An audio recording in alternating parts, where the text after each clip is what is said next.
बैठो। हाँ जी।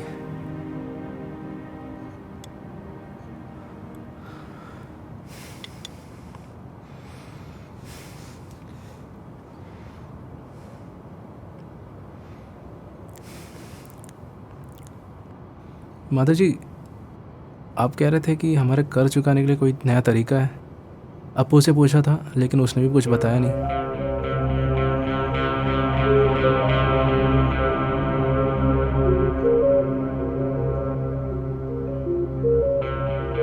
बेटी, जो मैंने कहा इसके साथ भी कह दो।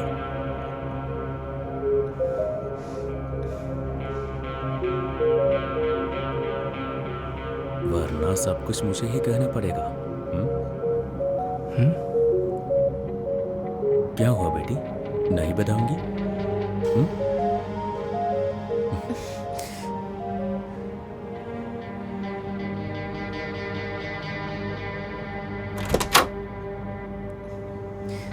साले हरामी, तुझे मैं छोड़ दो मुझे।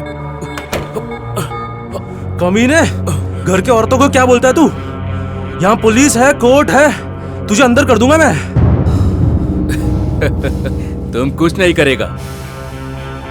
क्या तुम लॉकअप में पड़े रहना चाहते हो? तुम्हारे सामने मैं और रहा की पुलिस तेरा पत्नी को बार बार इस्तेमाल करूंगा, देखना है? संभाल कर व्यवहार करना, तुम दोनों के लिए वही अच्छा है। सुन लिया? और मैं जो कहानियां सुनने वाले हो उसे सुनने के लिए मुझे सिर्फ 7 दिन चाहिए तेरा पत्नी का। उस 7 दिन में कभी भी मैं उसकी शरीर को छूऊंगा नहीं। उस 7 दिनों के अंदर अगर उसे मुझसे प्यार नहीं हुआ तो मुझे वो 80 लाख नहीं चाहिए। हाँ? क्या तू सोच के बता।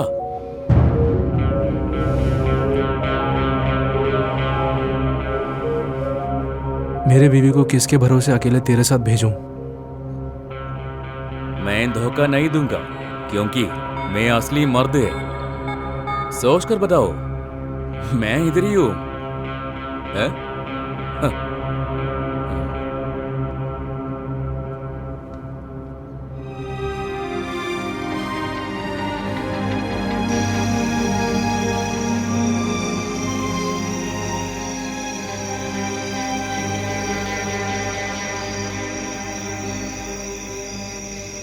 सोचा क्या तुमने?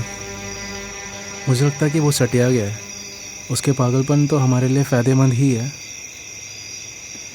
बस उसके पागलपन सुनने के लिए कोई लोग, और कुछ भी गलत करेगा नहीं, इसका उसने वादा किया है मुझसे।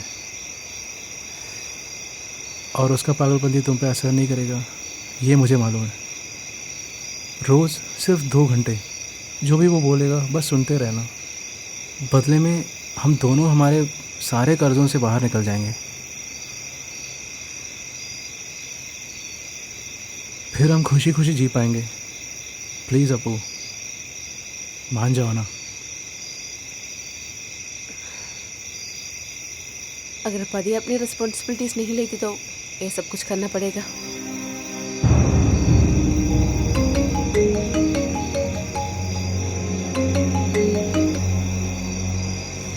बेटी, तू ठीक है ना? कॉल नहीं किया 2 दिन से।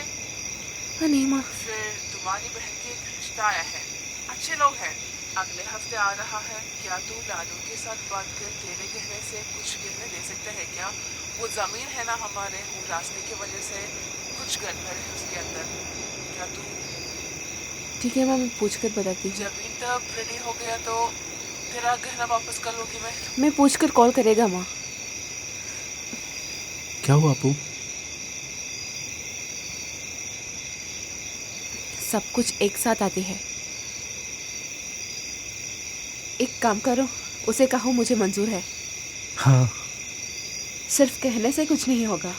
उसने कहा था कि 7 दिन के अंदर मैं उसके साथ जाऊंगी, है ना? इसका एग्रीमेंट बनाना चाहिए। हाँ। एग्रीमेंट के हिसाब से प्रूफ के लिए उसका वॉइस क्लिप या ऑडियो क्लिप चाहिए। उसे ज्यादा आत्मविश्वास है ना, मैं वो बदल कर रहूंगी।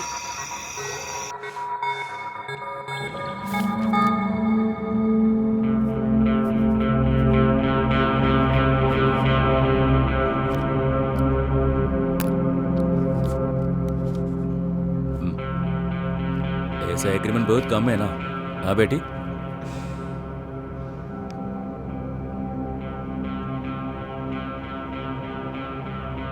तुम कमरे में आ सकते हो, मैं वहां होगी। मैंने दोनों के लिए खाना बना रखा है, अब मैं जा सकता हूँ।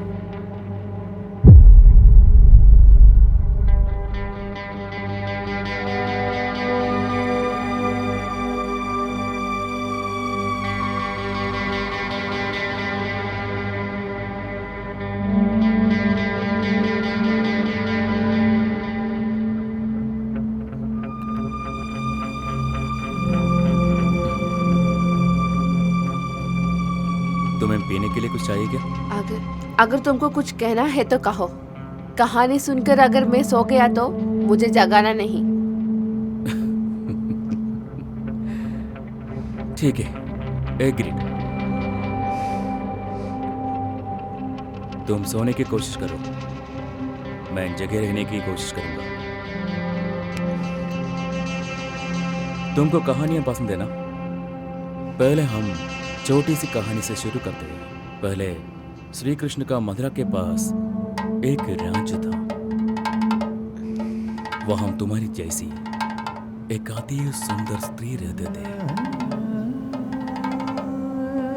उसकी आंखें बहुत सुंदर थी, तुम्हारी तरह।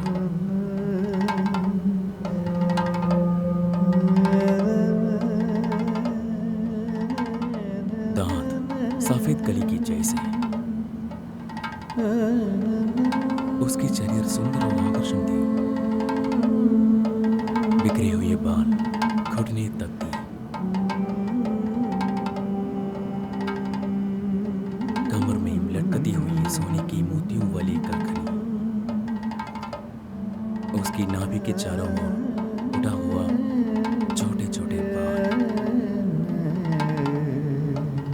लेकिन इतनी सुंदर होने के बावजूद भी वो दुखी थी।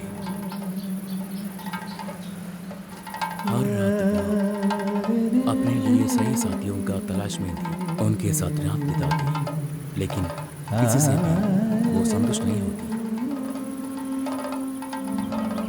उसकी नाम मंदाकिनी थी।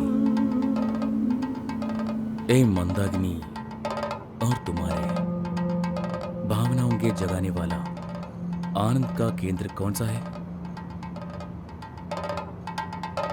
हर लड़की के लिए वो अलग होता है। उसे कौन ढूंढता है? वो है उसकी साथी, उसकी असली साथी। क्या मैं तुम्हारे वो अंग कौन सा है बताऊं? वो है नीचे वाली होठों का हिस्सा, होठों वाली चुंबन।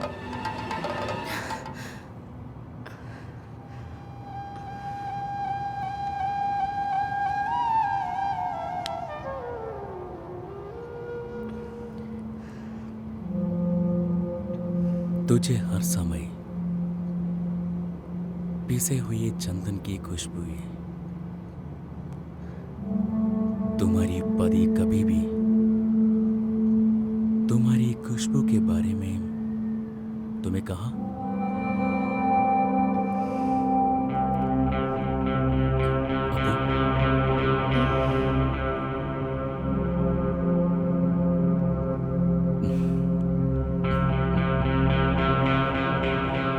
अपू, तुम बहुत सुंदर हो।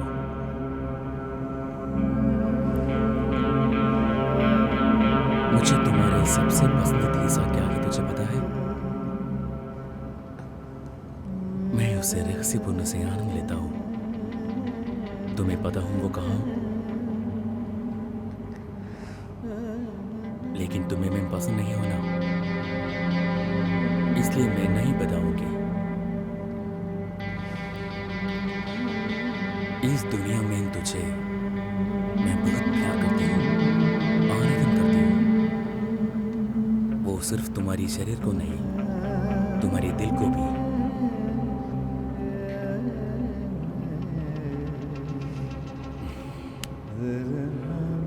क्या तू बोर हो गया बेटी?